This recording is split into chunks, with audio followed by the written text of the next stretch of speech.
All right, so let's go ahead and get ourselves started for this afternoon. So first of all, welcome. It is Thursday. It is the 14th of May, 2020. My name is Paul Savoy, and this is our weekly Zoom class meeting for Political Science 1, class number 30585. And over the next 45 minutes, several things we want to go ahead and accomplish this afternoon. First thing is to go ahead, I'll give you a few announcements, reminders, that sort of thing. And then after we do that, I'll go ahead and take any questions that you have regarding the information that you've been learning about over the past week, and that relates to the discussion forum post assignment that is due tonight at 11:59 p.m. And that is dealing with the presidency. Then finally, we'll spend the rest of our time together this afternoon talking a little bit about the next set of information that you're going to be working on between now and next Thursday and our next discussion forum post assignment. And that is dealing a little bit with the judicial branch, the third of the three national government branches that the framers created in Article 3 of the US Constitution. So that pretty much is the agenda for today. So before we get into anything else, let me just remind you, as always, this meeting is being recorded. So if you want to go back later on, you can go back and review, watch this meeting all or in part, and you can get to the recordings for all of our weekly Zoom class meetings by clicking on the ConferZoom link in the left-hand main menu on our Canvas class homepage. Once you click on ConferZoom, then click on the link labeled Recordings. Scroll down to the date of the recording that you want to watch. Click on that link, and you can go from there. Also, please feel free to ask a question or make a comment at any point during our get-together this afternoon, and you can do that in one of two ways. You can do that either by unmuting your microphone and asking your question or making a comment, or if you would prefer, you can either ask your question or make your comment in the group chat feature, and I will acknowledge it from there as well. So that's pretty much what we have going on today. So first of all, I'd like to go ahead and give you a few announcements, reminders, that sort of thing. And you should have received a Canvas message from me, a Canvas announcement from me, pardon me, a little bit earlier today. And that is reminding you about a very important upcoming due date.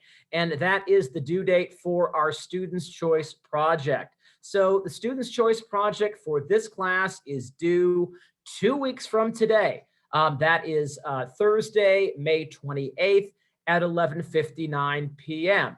Now that's the official due date for the project, but remember, for the Students' Choice Project and for every assignment that we're doing in this class for this semester, we have that automatic 3-day or 72-hour grace period as well. So you will have 3 additional days once we get to that due date, again, Thursday, May 28th at 11:59 p.m. You'll have an additional 72 hours to submit your Students' Choice Project to me via Canvas, and you are still eligible to receive full credit without a late penalty being deducted from your point total. All right. So if you haven't yet got started on the Students' Choice Project, Now is a great time to get going with it. If you started work on it previously, but it's been a while since you've looked at it, again, now is a great time to get started, because even though the due date is still 2 weeks away, this is not the kind of assignment that you want to go ahead and wait until the last minute to deal with. So remember, the guidelines for the Student's Choice Project, the actual assignment information itself is easy to find. If you go to our Canvas class homepage, click on the Assignments tab, scroll down to where it says Student's Choice Project, click on that link, and it takes you right there. Now, remember, a number of weeks ago, actually, I think it was probably almost 2 months ago now, when the class was first brought fully online, when we made that rather difficult transition from having this class meet face-to-face to a fully online format. At the time, I did go ahead and revise a number of things having to do with the class, including the Student's Choice Project. So if you recall, I went ahead and I dropped the minimum page requirement for your Student's Choice Project, and I dropped that requirement even further if you had originally been signed up to do the service learning option for the Student's Choice Project, but then you were unable to do that once the shelter-in-place orders went into effect and all the schools were closed and BLAST had to cease mentoring activities for the semester. So the page minimums are down from where they were at the beginning of the semester. Make sure you check that out when you look at the assignment guidelines for the Student's Choice Project. And I also added a couple of additional topic options for you as well. So if you haven't looked at this yet, please go take a look at the assignment guidelines, the assignment information for the Student's Choice Project. And as I mentioned to you in the Canvas announcement from earlier today, if you have any questions about the Student's Choice Project or about anything having to do with the class, there's a bunch of ways that you can talk to me. You can send me an email. You can send me a Canvas message. You can drop by during my twice weekly virtual student hours. And remember, those take place every Monday and Wednesday afternoon from 2:30 to 3:30 p.m. Pacific Daylight Time. And if you want to participate in those virtual student hours, all you have to do is go to our class Canvas homepage, scroll down past the picture to the section labeled Basic Course Information.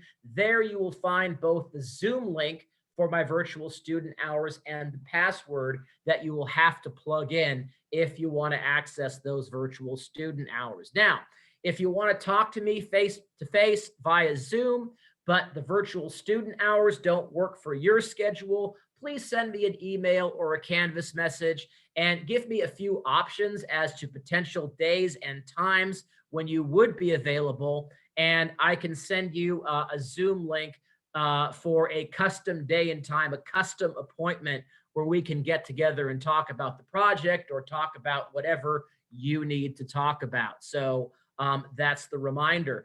Also, a couple other important reminders. First main one, of course, is that our next discussion forum post assignment is due tonight at 11:59 p.m.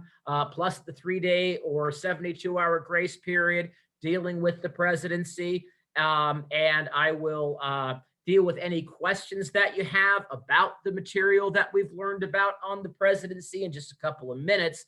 And of course, then the next assignment, the next discussion forum post assignment due after that is the one on the judicial branch, the courts. And I'll be giving you an overview of the judicial branch notes a little bit later on today. So those are some upcoming due dates, that sort of thing, things you should pay attention to, because, you know, guess what? We don't have all that many weeks left in the semester. Remember, the semester officially wraps up on Wednesday, June 3rd. So we don't have all that much time left. So always make sure that you are regularly checking back on our Canvas page for this class. Make sure that you're clear about all the assignment due dates and all of that, and life should work out really well. So before we do anything else, are there any questions, comments, problems that any of you are having with anything having to do with the class in general? So any general questions about the class before we go ahead and get started, please feel free to unmute your mic and ask, or if you'd rather, put your question in the group chat. So any general questions about the class right now? Anybody? Okay, so I don't see anything right now. So why don't we go ahead and move forward? Just got an all good in the group chat. Thank you, Jennifer. I appreciate that. So next thing, as I said, is, over this past week, you have been learning about a lot of aspects of the American presidency. Certainly one of the most controversial aspects of the US governmental system, at least over the past few years in particular. But also, the presidency is a big area of controversy right now, right? Especially as we are working our way through the current COVID-19 crisis. If you recall, last week, I went ahead and highlighted a couple of the most important points that are contained in the class notes for the presidency that I posted for you last week on Canvas on our modules page for the course. I gave you a couple of highlights, and hopefully since our last meeting last Thursday, you've had a chance to go through and read the presidency notes in detail. Hopefully, you've also had an opportunity to go through and do the assigned readings on the presidency, as well as take a look at the 3 crash course videos on the presidency that I linked for you in the presidency module on our Canvas site for the class. So at this point, I'm going to ask for any questions on the presidency in just a minute, and in particular, any questions about the discussion forum post assignment on the presidency. But I just wanted to take a couple of minutes before doing that to highlight the 2 major points about the presidency that I emphasized last week, just in case you weren't here last week, just in case you didn't get a chance to look at the recording of the meeting from last week, because these are really important things to understand to make sense about how the American presidency has evolved from the time of George Washington in 1789 to the time of our 45th president, Donald J. Trump, in the current day in 2020. So if you recall, I talked about actually the very first thing that I mentioned in section 1 of the presidency notes. And that was that question of how did we get from there to here? Because as I said last time, when the framers sat down to create the structure and function and process and powers of the presidency, the framers had a very different attitude regarding the presidency than most Americans do today. Because remember what we said back then, as the framers were creating the presidency in Article 2 of the Constitution, the framers really weren't all that worried about the presidency. The framers didn't believe that there was much chance at all of the president ever becoming too powerful or potentially abusing that power in a way that was damaging for American democracy, in a way that threatened people's natural rights, et cetera, et cetera, et cetera. And we talked a little bit last week about a couple of reasons why the framers didn't fear the presidency all that much. But bottom line, the framers felt like if any of the 3 national government branches was ever going to become too powerful and abuse its power, it was going to be Congress and not the presidency. And if you recall last week, we said, and if you've read through the presidency notes, you've seen this as well. And that is that, today, the average American has a dramatically different attitude, a very different perspective on the presidency from the way the framers saw the office back in the 1780s. Specifically, most folks today consider the presidency to be the most powerful and the most dangerous of the 3 national government branches. And if you've had a chance to read through all of the presidency notes, you know why that is. Basically, it's the framers' fault. Modern presidents, and by modern presidents, I mean presidents since and including Franklin Delano Roosevelt, FDR, in 1787, have all sought to and have generally succeeded in dramatically increasing their level of power and authority as president. So every president from FDR until Donald Trump, every single one of them has taken steps, usually successfully, to dramatically increase the amount of power that they have available to them. Now, how is this possible? How were they able to do this? How have modern presidents been able to really change Americans' minds to believe that the president today is perhaps too powerful and too dangerous? Well, as I said a couple of minutes ago, and as we talked about last week, it's the framers' fault. Why? Well, remember, the framers didn't fear the presidency. The framers didn't believe that the president would ever amount to all that much in terms of power and authority, and that the president wouldn't have a lot of opportunity to abuse their power. And so because of this, the framers did not sweat the details when they created the structure and function and power and process of the presidency in Article 2, I'll get it right, of the Constitution.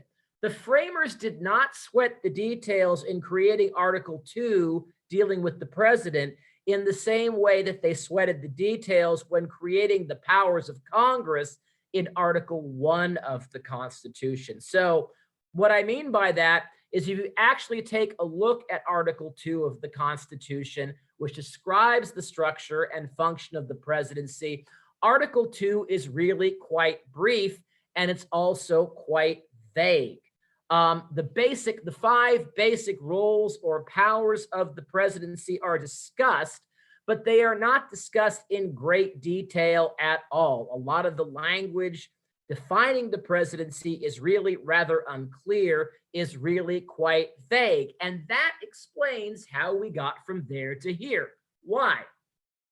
Because modern presidents, starting with FDR, Franklin Delano Roosevelt, back in the 1930s, were able to take advantage of the lack of detail in Article 2.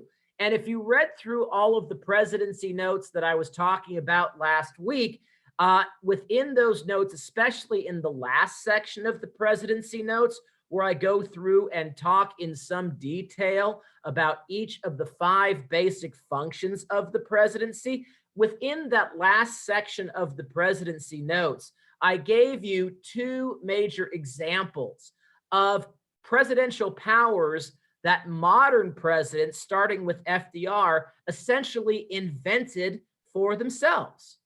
The invented powers of the presidency. So I talk about the executive order function that the executive order power that modern presidents created within that chief executive function of the presidency. I also talk about an example of a second invented power in the notes, what we call the executive agreement, part of the president's role as chief diplomat. So here's the thing. Because the framers did not carefully specify what presidents could and could not do in Article 2 of the Constitution, a lot of modern presidents have taken advantage and essentially invented powers for themselves and for future presidents that the framers probably did not intend for presidents to have. And so it kind of works like this. A president creates a new power for themselves, and members of Congress or the courts or the American people say, hey, wait a minute, Mr. President, you can't do that. The Constitution doesn't say that you can do that. And the president can reply, well, guess what? The Constitution may not say that I can do this new thing that I'm doing, but guess what? It also doesn't say that I can't do this new thing that I'm doing.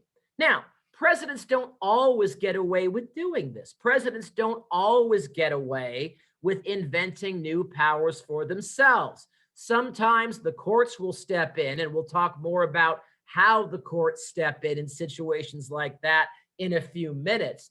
But sometimes the courts will step in and say, hey, sorry, Mr. President, there is no way that you can justify this new power that you've created for yourself. It's just not anywhere in the Constitution, express or implied. Therefore, we're not allowing it.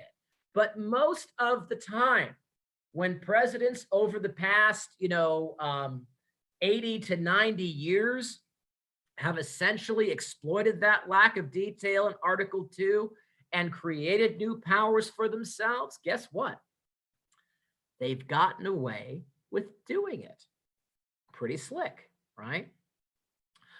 So that's pretty much how it works. And that's the first major point from last week I wanted to repeat. So does that make sense to us? Does everybody understand how we got from there to here? Does everybody understand how we got from the framers not fearing the president becoming overly powerful, abusive, to where we are today, where most Americans believe that the president has too much power and is potentially too dangerous?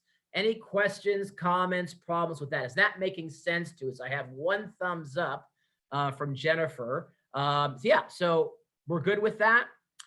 Okay, good. So one other point that I mentioned last week regarding the presidency, it's also really important. Thanks, Maria. Everybody has responded who's live with me right now. I appreciate that. And the other important point that helps us understand how and why the power of the presidency has changed over time is that brief discussion in section 2 of your presidency notes. Because remember what I was talking about here last week, if you were live with us or if you've seen the recording.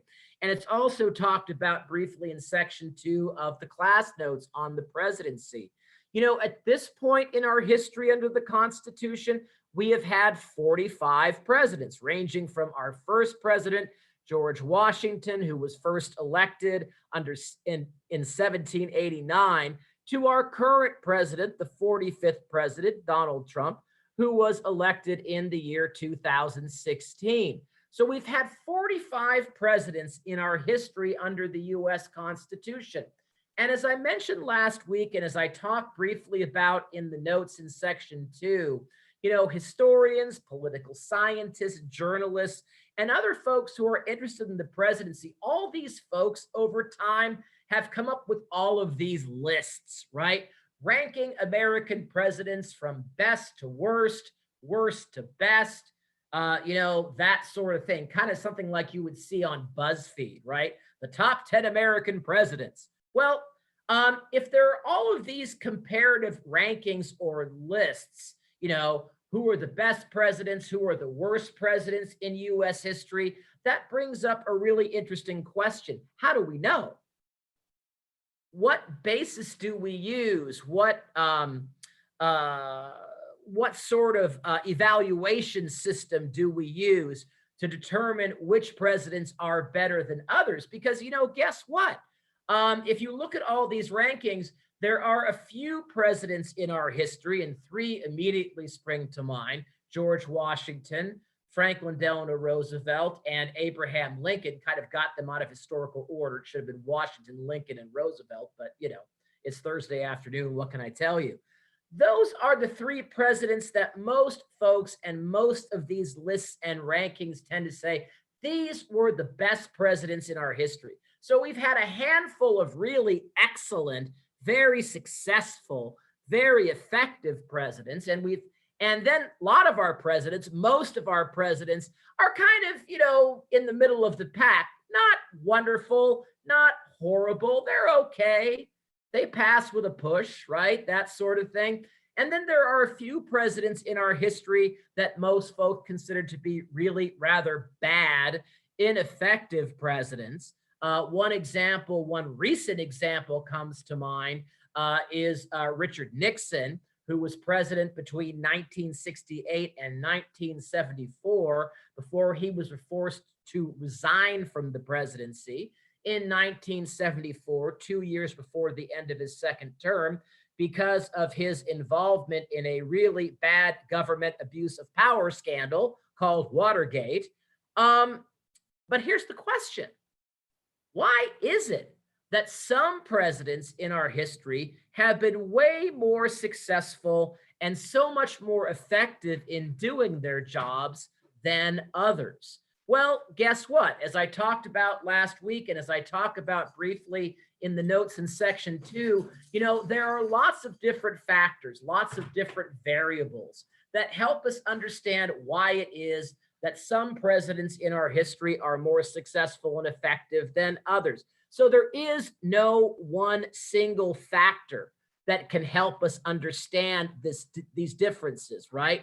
However, there is one factor that I believe, and I think most historians and political scientists who study this believe, is probably the most important factor of them all, right? And I talked about it last week, and it's in the notes, and I'm mentioning it briefly again right now. And that is the most successful presidents in our history tend to be the ones who have been able to build and maintain high levels of public support, very high levels of public job approval. So in other words, I'm saying the most successful presidents have been the ones who are held in the highest regard by a significantly large number of Americans. Now, why is that? What explains that connection? Why are publicly popular presidents, at least thus far in our history, why do they tend to be the most successful? Well, we talked about the connection last week. Remember what we were saying, that, if a president wants to do a good and effective job of solving problems that we are facing in the United States, for the most part, that president cannot fulfill their agenda and solve problems in society by themselves. Sure, presidents today are a lot more powerful than they used to be. They can get a lot more done on their own than they used to be. But still, for the most part, a president can't make most of the changes that they want to make for the country by themselves. They cannot create new laws, new programs, new rules, new regulations on their own. Why not? Well, because the framers back in 1787 created a separation of powers system in the US national government. We've talked about this a lot during the course of the semester. And what that means is that if the president wants to successfully impose his agenda on the country and create new laws and new government programs and new rules and new regulations and all that stuff, the president has to do that with the assistance of the US Congress. He cannot do it by himself because Congress is the legislative branch. It is Congress's job to enforce the law, whereas it is the president's, it's Congress's job to create the laws. I'm sorry, it's Thursday. And it's the president's job to enforce them once Congress creates them. And so it makes sense. Because what if you have a Congress that doesn't like or support a president? Doesn't like the president personally, doesn't support the president's ideas, whatever. How can a president get Congress to do what the president wants them to do if that president is not liked by Congress? Well, that's where high levels of public support come in. A very publicly popular president can use that public support as leverage to convince Congress to do what the president wants them to do. Why? Because of the re-election obsession, right? So that the president, if he can't get Congress to do what he wants, can go to the public and say, hey, contact your members of Congress. Tell them to support the president on these issues, and tell them that if they don't support the president on these issues, next election comes around, you're not voting for them, and they may not get reelected. It works. And so that's one of the main reasons why publicly popular presidents have tended to be the most successful presidents in our history under the US Constitution. Any questions about that? Everybody's good? Okay. So at this point, now that, I got a thumbs up, I got an all good, and I actually got applause from somebody. Thank you for the applause. You probably didn't mean to hit that button, but that's okay. I'll take whatever I can get, right? So remember, all of this information, along with the assigned readings on the presidency and the 3 crash course videos on the presidency, were all designed to help you better deal with your discussion forum post assignment on the presidency that is due tonight at 11:59 p.m., not counting the 3-day grace period, of course. So are there any questions about anything else in the notes, in the assigned readings, in the crash course videos, or any questions about the discussion forum post assignment itself dealing with the presidency before we go ahead and leave it? And you can either unmute and ask your question or put a question in the group chat. So any remaining questions about anything having to do with the presidency? No, that's good.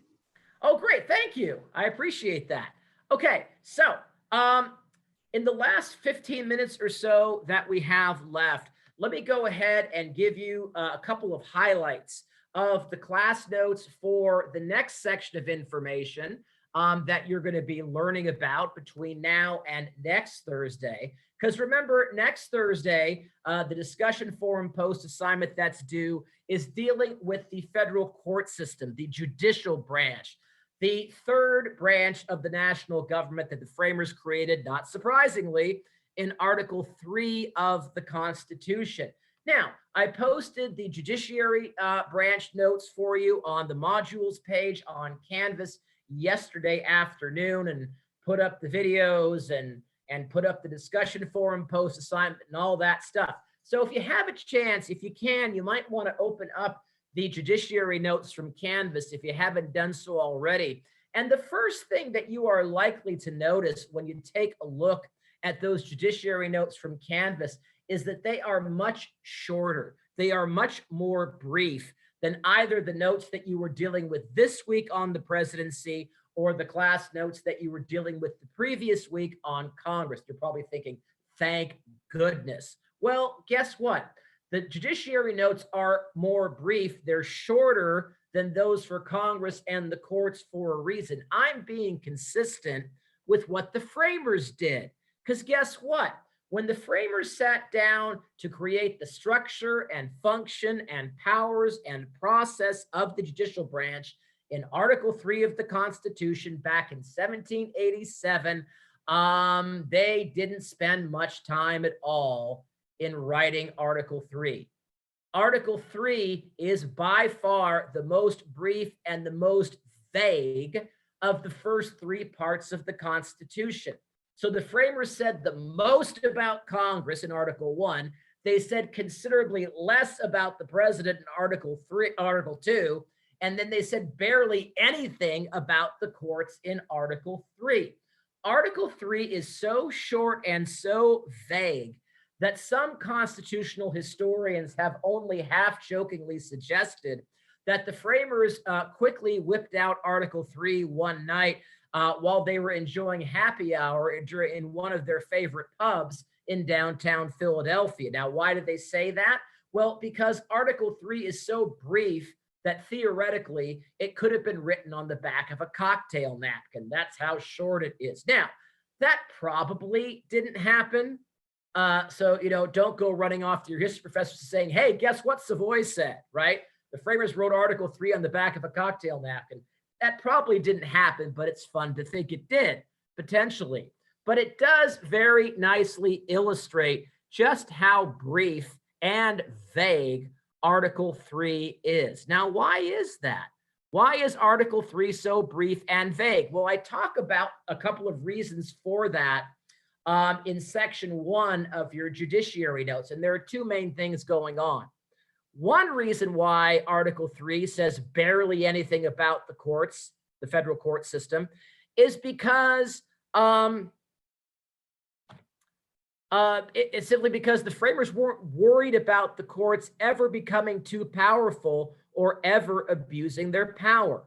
The framers believed that the judicial branch of the United States that they were creating in Article 3 was going to be the least powerful and the least dangerous of the three national government branches by far. Now, why is that? Why did the framers believe that the courts were going to be so weak and so relatively powerless? Well, I give you the answer. If you take a look at your judiciary notes, take a look at point capital A under 1, and you see highlighted there that brief quote, And when you read that quote, at first it sounds really strange, right? Because it seems like it's using really weird language. Look what it says there. The reason why, I'll translate for you, right? The reason why the framers felt that the courts would be the weakest and least dangerous of the three national government branches is because the framers knew that the courts had, quote, neither the power of the purse nor the power of the sword, unquote. Listen to that again. I know it sounds really weird. I'll explain. So the courts have neither the power of the purse nor the power of the sword. You're thinking, okay, what were the framers? Were they drunk or high when they wrote those words? What do they mean? Well, they were neither. But that is an example of kind of the fancy version of the English language, what we used to refer to as the King's English, that was being used in the United States during this very early period in our history. People just spoke English in a different way than they do now. So let me translate for you. When the framers say that the courts do not have the power of the purse, what they are actually saying is that the courts do not have control over their own budget, over their own finances. So in other words, every year, it's the US Congress, the legislative branch. They're the ones that determine how much money all of the different parts of the national government get to run their daily operations. So every year, Congress allocates a certain amount of money to the federal courts so that they can open their doors and have power and lights and pay their judges and pay their staff and do all that stuff that they do, right? So here's the deal. Since the courts do not have control over their own budget, since Congress tells the courts every year how much money they get to operate on, the framers said, look, if the courts ever attempt to abuse their power, if the courts ever attempt to spin out of control and threaten people's natural rights, Congress could shut them down easily and immediately. Why? They just eliminate their budget. Take away all their money and say, guess what, courts? You have to shut your doors. You can't operate anymore. We've taken all your budget away. You've got no money. Turn off the lights, fire all your staff, you're done. So that's one reason why the framers didn't fear the courts becoming too powerful. They didn't have the power of the purse. They didn't control their own budget. Congress could shut them down like that, right? But here's the other thing. The courts also do not have what the framers called the power of the sword.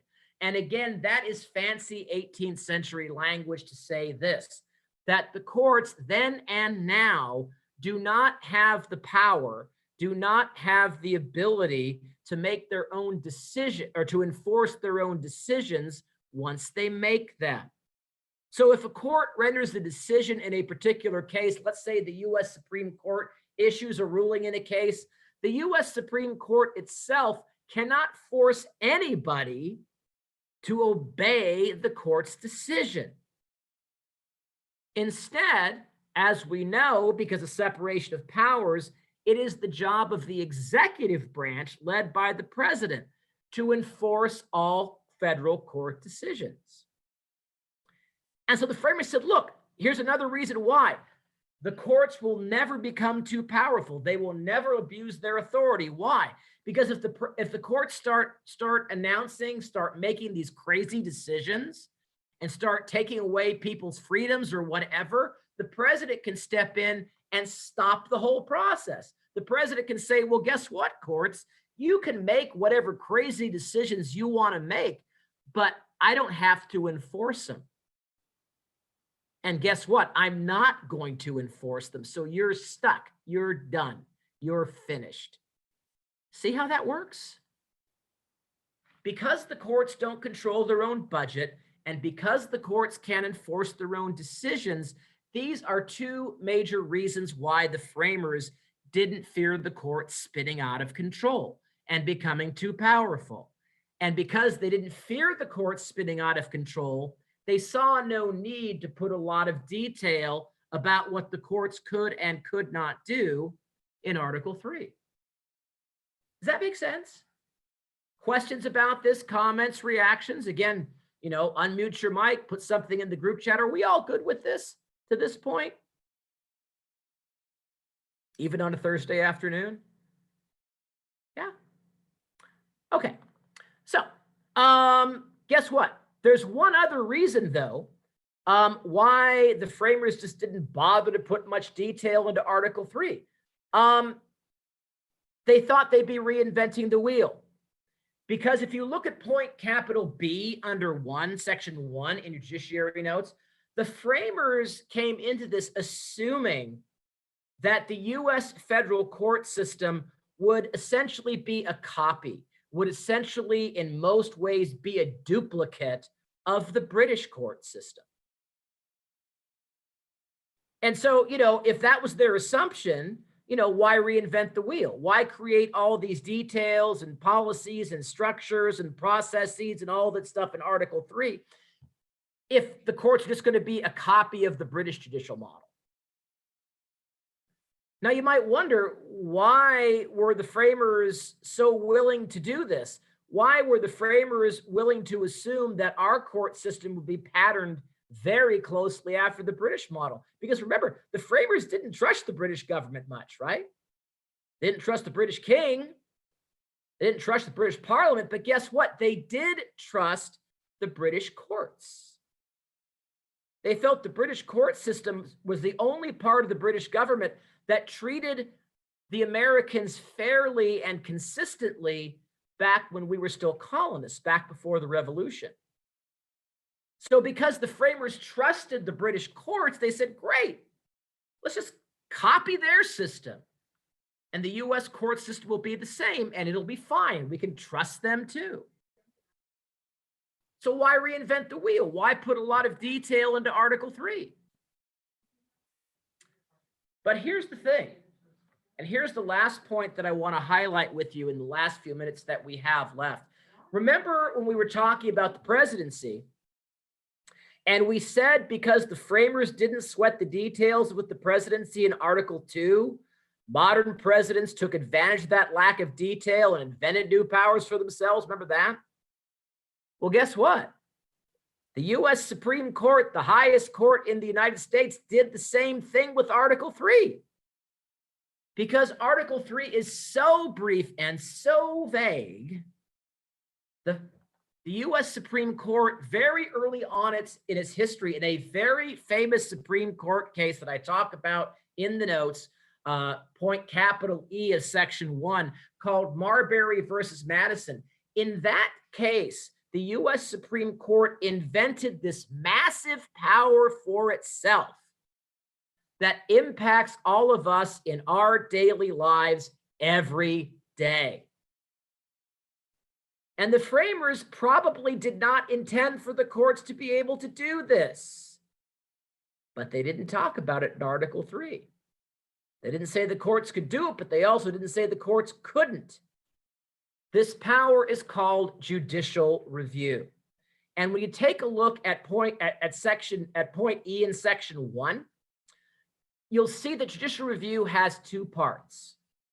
And that taken together, these two parts give the courts huge authority over our daily lives.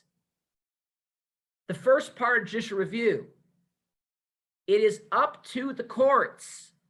And in the end, it is up to the U.S. Supreme Court to interpret the words of the U.S. Constitution for us. Now, as we've talked about a lot since the beginning of the semester, the U.S. Constitution has a lot of parts that are unclear, a lot of complicated words, a lot of vague words. So how do we know in practice from day to day what the fancy, weird language in the Constitution means? Well, the courts took it upon themselves in Marbury versus Madison to say, that's our job. We tell everybody else in the country what the words of the Constitution mean in practice. Now, if you think about it, folks, that is a massive power in itself. Why? Well, remember, As we've been saying since day one of the semester, everything that government does in the United States is regulated, specified, controlled by the words of the US Constitution. So if you are in charge of telling us what the Constitution means, you are in charge of basically telling the government what to do and how to do it. That's a lot of power. Add to that the second element of judicial review. The courts can strike down. That is, the courts can kill, eliminate, get rid of any government action, whether it's an action of the president, an action of Congress, an action of the 50 state governments, whatever it is. The courts can strike down and kill any government action that they believe conflicts with their interpretation of the Constitution. That's massive power. If you think about it, that's the ultimate in checks and balances. And so that's why the courts have such a huge impact in our day-to-day lives today. What? Well, here's a great example. And we'll talk more next week about this example, because next week we're going to actually talk about the basic freedoms that we have as folks living in the United States. We call them civil liberties and civil rights. How do we know what our civil liberties and civil rights are? How do we know what our basic freedoms are as folks living in the United States? Well, guess what? They're all of our freedoms are listed in different parts of the Constitution. Wait a minute. If all of our freedoms are listed in different parts of the Constitution, who's in charge of telling us what our freedoms actually consist of? The courts, through their judicial review power. So not only can the courts tell government what to do and how to do it, the courts also can tell all of us, hey, here's what your freedoms are. And here's where your freedoms stop. So the courts created this huge monumental power for themselves in 1803 in this Marbury versus Madison case. And they did it because the framers didn't sweat the details in Article 3. Does that make sense? Any remaining questions, comments, problems, complaints, etc., about anything that I've said this afternoon about the courts, about the federal judicial branch? Anybody? So you're saying that the court has had more power than who again? I'm so sorry. I missed that part. That the courts have a whole lot more power than the framers intended for them to have. That's what I'm saying. Because the courts ultimately get to tell government what to do and how to do it because they interpret the Constitution. And they also get to tell us what our freedoms consist of because all of our freedoms are listed in the US Constitution as well. Does that make sense? Yeah, that was much better. Okay, great. No problem. Anybody else? Any other questions? No, I'm good. Super. All right. Well, here's the thing. So to quickly wrap up, and I apologize for going a couple of minutes over time, but this is what happens. Time flies when you're having fun, or at least time flies when you're stuck on a Zoom with me, I guess. I don't know. But anyway, okay. So remember, make sure, if you haven't looked at it already, make sure you check out the Canvas announcement that I sent to all of you earlier today, reminding you that your Student's Choice project is due 2 weeks from tonight at 11:59 p.m. Plus the 3-day grace period.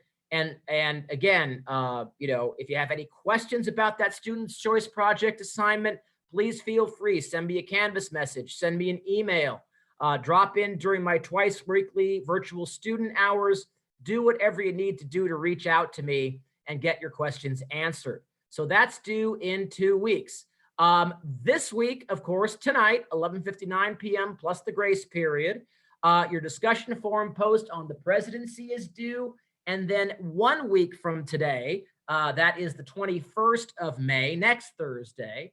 Your discussion forum post on civil liberties and civil rights will be due. And we'll be going ahead and going over some details from civil liberties and civil rights, answer any questions that you have going from there next week. Okay. Or actually, no, I just got to mix, pardon me. Oh, you can tell it's time for me to stop for the day. So presidency discussion forum post is due today. Court judicial branch is due next week. And next week, we'll talk in more detail about civil liberties and civil rights. I apologize. I'm confusing myself at this point. All right. So any questions about anything during the week? You know how to track me down. Email, Canvas message, virtual student hours, whatever you need to do. And remember, in terms of your success in this class, in terms of you successfully getting through this crazy period that we are all living through, remember, you are not alone. Please feel free to reach out to me for anything that you feel that I can assist you with. I've got your back. All right. So until next time, be safe, take care, and I'll talk to you soon. Thanks again for joining me live this afternoon. All right. Thank you, Professor. You're welcome. Bye-bye. Bye.